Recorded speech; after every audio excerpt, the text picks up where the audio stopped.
कानों उंगली, नाकों उंगली, मत कर, मत कर, मत कर। आप लोग जो आजकल ईयरबड्स का प्रयोग करते हैं कान को साफ करने के लिए, ये कान में घाव को पैदा कर देता है।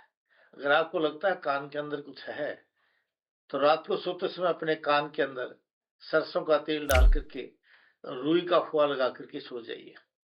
वो अपने आप कान के मैल को बाहर निकाल देगा और कान में कभी भी सैं सैं की आवाज नहीं आने देगा। यहाँ तक कि कान का पर्दा भी कमजोर नहीं होने देगा और आपको सुनाई भी कभी कम नहीं देगा। फैटी लीवर या पेट का कोई और रोग सब हो जाएंगे दूर जब आप अपनाएंगे आयुर्वेद को। आइए नाड़ी वेद कायाकल्प और मिलिए नाड़ी वैद्य श्री सत्य प्रकाश आर्य जी से। कॉल 8595299299।